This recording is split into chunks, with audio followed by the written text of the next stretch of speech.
송현장의 밤은 낮과 달랐다. 해가 넘어가면 골목마다 등불이 하나둘 켜지고 낮에는 문을 닫았던 좌판들이 비로소 물건을 내놓기 시작했다. 관가의 눈을 피해야 하는 물건들이었다. 도굴꾼이 캐온 청자 파편, 궁녀가 몰래 빼돌린 비단 조각, 양반가에서 흘러나온 족자와 서책. 그리고 그보다 더 깊은 곳에서는 이름조차 불러서는 안 되는 것들이 거래되었다. 기우는 그런 송현장 한 구석에 자리를 폈다. 낡은 삼배 보자기 위에 놓인 물건은 딱 하나. 은빛 광택이 희미하게 도는 장부였다. 표지는 오래되어 군데군데 헤어졌지만 신기하게도 책장은 깨끗했다. 마치 어제 만든 것처럼. 이게 그 소문의 장부요? 중년의 상인이 조심스레 다가왔다. 기우는 고개도 들지 않은 채 대답했다. 보기만 하시오. 만지는 건 값을 치른 뒤에. 값이라니 얼마요? 은자가 아니오. 상인의 눈빛이 흔들렸다. 그럼 무엇을? 당신의 이름. 기운이 천천히 고개를 들었다. 어둠 속에서도 또렷한 눈동자가 상인을 똑바로 바라보았다. 상인은 움찔했다. 저 눈은 사람의 것이 아니었다. 너무 깊고 너무 고요했다. 이 이름을 왜? 장부에 적기 위해서지. 기우는 붓을 들어 올렸다.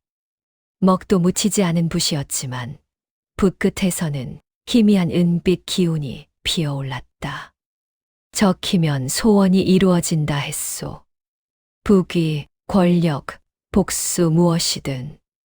하지만 기운의 목소리가 낮게 가라앉았다.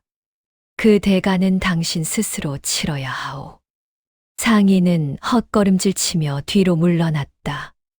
그리고는 황급히 어둠 속으로 사라졌다. 기우는 빙그레 웃으며 붓을 내려놓았다. 오늘도 역시 아무도 진짜 값을 치르려 하지 않았다. 하지만 곧 치를 자가 온다. 언제나 그랬듯이. 연화는 송현장에서 작은 주막을 운영했다.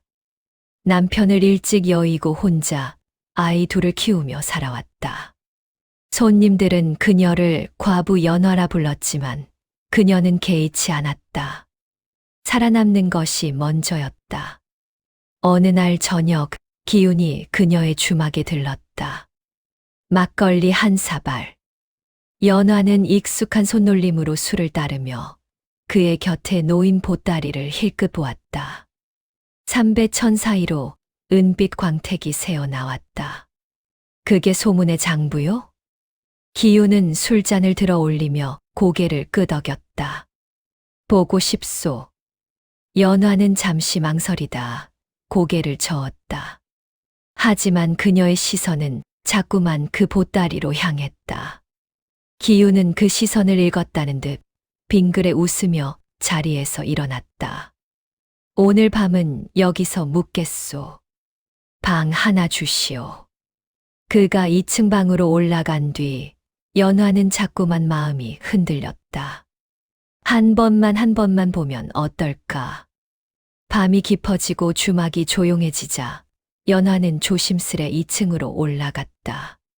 기운의 방문 틈으로 희미한 불빛이 새어나왔다. 그녀는 문틈으로 안을 들여다보았다. 기운은 깊이 잠들어 있었고 장부는 탁자 위에 펼쳐져 있었다. 연화는 숨을 죽이고 방 안으로 들어갔다. 손을 뻗어 장부를 펼치는 순간 은빛 기운이 그녀의 손끝을 타고 올라왔다. 섬뜩했지만 멈출 수 없었다. 페이지마다 낯선 이름들이 빼곡했다. 그리고 각 이름 옆에는 기이한 숫자들이 적혀 있었다. 321, 58, 7. 이 숫자는 무엇이오? 등 뒤에서 기운의 목소리가 들렸다. 연화는 화들짝 놀라 뒤를 돌아봤다. 기운은 언제 일어났는지 바로 뒤에 서서 희미하게 웃고 있었다. 사람의 욕심이 남은 기한이지요. 기한이라니, 장부에 이름을 올린 자들이 소원을 이루고 나서 대가를 치르기까지 남은 날입니다. 연화는 다시 장부를 내려다보았다. 어떤 이름 옆에는 일이라고 적혀 있었다. 그날 밤 이후 송현장에는 소문이 돌기 시작했다. 빚에 쪼들리던 김서방이 하루아침에 거부가 되었다는 소문.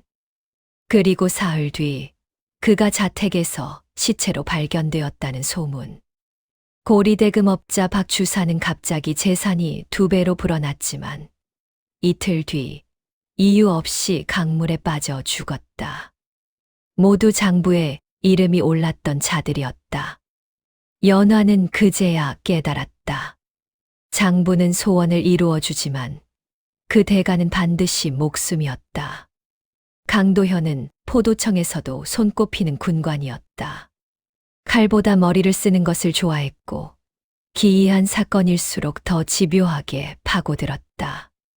그래서 상관들은 골치 아픈 사건이 생기면 늘 그를 불렀다.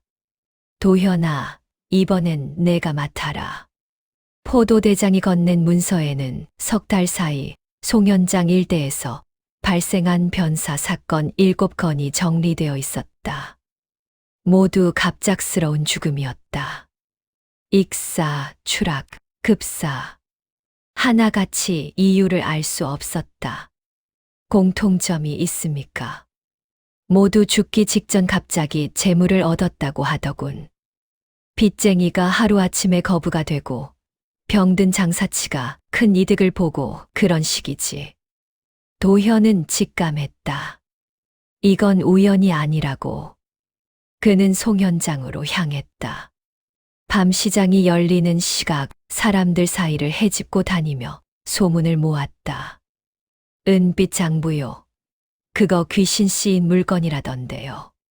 기운이라는 자가 들고 다닌다더군. 떠돌이 장사꾼이라는데 낮에는 모습을 보기 어렵다오. 도현은 며칠을 송현장에 머물며 기운을 찾아다녔다. 그리고 사흘째 되는 밤 마침내 그를 발견했다. 기운은 시장 한 구석에 자리를 펴고 앉아 있었다. 앞에는 낡은 장부 하나만 덩그러니 놓여 있었다. 도현은 일부러 지나가는 척하며 그를 관찰했다. 저자가 기운인가? 평범해 보였다. 하지만 그 눈빛만은 달랐다. 너무 깊고 너무 고요했다. 마치 오래 살아온 사람의 눈 같았다. 도현은 주막으로 돌아와 연화를 찾았다. 기운이라는 자를 아시오? 연화는 순간 얼굴이 굳었다. 그녀는 주위를 살피고는 도현을 구석으로 데려갔다. 그 사람 그냥 사람이 아니에요. 무슨 뜻이요? 장부를 봤어요. 그 안에 이름들이 있었는데 모두 죽었어요. 소원을 이룬 뒤에 연화는 떨리는 목소리로 자신이 본 것을 말했다. 도현은 그녀의 말을 듣고 나서 천천히 고개를 끄덕였다.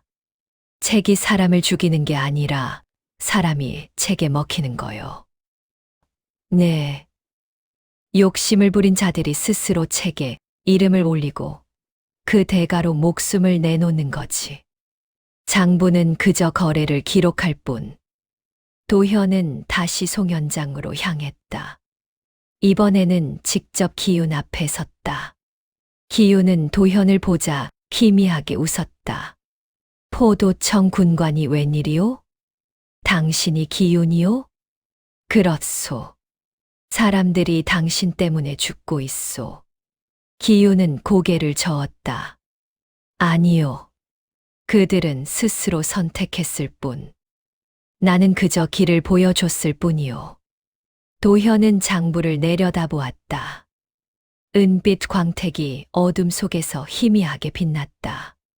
그 순간 그는 깨달았다. 장부는 단순한 물건이 아니었다. 사람의 욕망을 먹고 자라는 무언가였다. 그리고 기유는 그것을 키우는 자였다. 당신의 목적은 무엇이오? 기유는 대답하지 않았다. 다만 빙그레 웃으며 장부를 덮었다.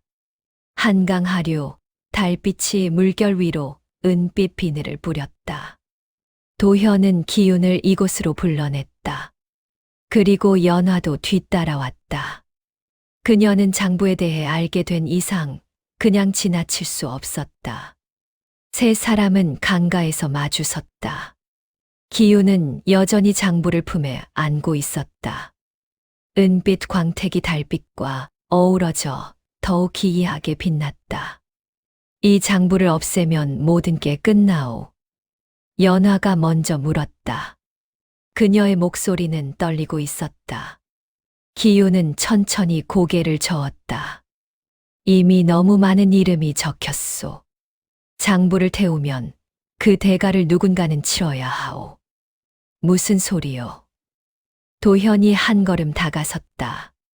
기유는 장부를 펼쳤다. 바람이 불어 페이지가 넘어갔다. 수많은 이름들이 스쳐 지나갔다. 이 장부는 계약의 증표요. 적힌 이름들은 모두 소원과 대가를 교환한 자들이지. 장부가 사라지면 이루어진 소원도 사라지고 치러지지 않은 대가는 다른 이에게로 넘어가오. 그럼 장부를 없앨 수 없단 말이오? 없앨 순 있소. 하지만 그 순간 장부를 없앤 자가 모든 대가를 짊어지게 되지. 도현은 칼자루를 움켜쥐었다. 정의를 위해서라면 누구든 베리라 다짐했다. 악을 베는 것이 포도청 군관의 도리였다. 하지만 기유는 악인이 아니었다. 그는 단지 욕망을 가진 자들에게 선택의 기회를 줬을 뿐이었다. 당신은 대체 무엇이오? 기유는 대답 대신 장부를 천천히 넘겼다. 그리고 마지막 페이지에서 멈췄다. 보시오. 도현이 다가가 장부를 들여다보는 순간 그의 얼굴이 굳었다. 마지막 줄에 적힌 이름. 강씨 부인. 그의 어머니였다. 옆에는 숫자 5가 적혀 있었다. 닷새. 어머니에게 남은 시간은 닷새뿐이었다. 이게 무슨... 도현의 손이 떨렸다. 기유는 조용히 말했다. 당신 어머니는 석 달 전 이 장부에 이름을 올렸소. 아들이 포도청에서 출세하기를 바라며. 거짓말이오. 거짓말이 아니오. 그날 이후 당신은 승진했고 어려운 사건들을 연달아 해결했지. 모두 당신 어머니의 소원 덕분이오. 도현은 무릎이 꺾이는 것 같았다. 어머니는 늘 그를 위해 기도했다. 절에 가서, 산신당에 가서, 심지어 무당을 불러서까지. 하지만 설마 이런 식으로 어머니를 살릴 방법은 없소. 하나 있소. 기윤이 도현을 똑바로 바라보았다. 당신이 어머니 대신 대가를 치르는 거요. 도현은 칼을 빼어 들었다. 어머니 대신 내가 대가를 치르겠소. 그 순간 연화가 앞으로 나섰다. 안 돼요. 당신이 죽으면 누가 이 일을 맡겠어요? 그럼 어쩌란 말이오. 어머니를 죽게 둘 순 없소. 기유는 두 사람을 번갈아 보며 조용히 웃었다. 선택은 언제나 고통스러운 법이지요. 도현은 칼을 들어 올렸다. 기윤을 베려는 것인지 스스로를 찌르려는 것인지 알 수 없었다. 그의 손은 떨렸고 눈에는 눈물이 고였다. 바로 그때였다. 연화가 재빨리 장부를 낚아챘다. 뭐 하는 거요? 도현이 소리쳤지만 연화는 이미 강물가로 달려가고 있었다. 그녀는 품에서 부싯돌을 꺼냈다. 이걸 태우면 끝이라 했지요? 기윤의 얼굴이 처음으로 굳었다. 그러지 마시오. 당신이 모든 대가를 알아요. 연화는 담담하게 대답했다. 어차피 난 이미 죽은 목숨이에요. 남편 잃고 빚에 쪼들리고 이런 삶이라면 차라리. 안 돼요. 도현이 달려들었지만 이미 늦었다. 연화는 부싯돌을 쳐서 불을 붙였다. 장부가 활활 타오르기 시작했다. 은빛 불꽃이 밤하늘로 치솟았다. 장부 속 이름들이 하나둘 사라지며 비명 같은 소리가 울려 퍼졌다. 연화는 고통스러운 표정으로 무릎을 꿇었다. 그녀의 몸에서 검은 기운이 피어오르기 시작했다. 연화. 도현이 그녀를 붙잡았다. 하지만 연화는 미소를 지으며 고개를 저었다. 괜찮아요. 이제 누구도 이 장부 때문에 죽지 않을 거예요. 장부가 완전히 재가 되어 강물에 흩어졌다. 그 순간 연화의 몸이 스르르 사라지기 시작했다. 마치 연기처럼. 안 돼, 안 돼. 도현이 그녀를 붙잡으려 했지만 손에 잡히는 건 아무것도 없었다. 연화는 마지막으로 도현을 바라보며 말했다. 어머니를 잘 모시세요. 그리고 완전히 사라졌다. 기우는 그 모습을 묵묵히 지켜보다가 천천히 몸을 돌렸다. 기다리시오. 도현이 소리쳤다. 하지만 기우는 대답 없이 어둠 속으로 걸어 들어갔다. 그의 뒷모습이 점점 흐릿해지더니 이내 완전히 사라졌다. 새벽이 밝았을 때 장부는 온데간데 없이 사라졌다. 기운 역시 자취를 감추었다. 도현은 집으로 돌아갔다. 어머니는 건강하게 살아 계셨다. 하지만 지난 석 달간의 일을 전혀 기억하지 못했다. 장부가 사라지며 계약도 함께 사라진 것이었다. 그 후로 송현장은 평범한 시장으로 돌아갔다. 하지만 사람들은 여전히 말한다. 송현장 어딘가에서 아직도 은빛 장부가 누군가의 이름을 기다린다고.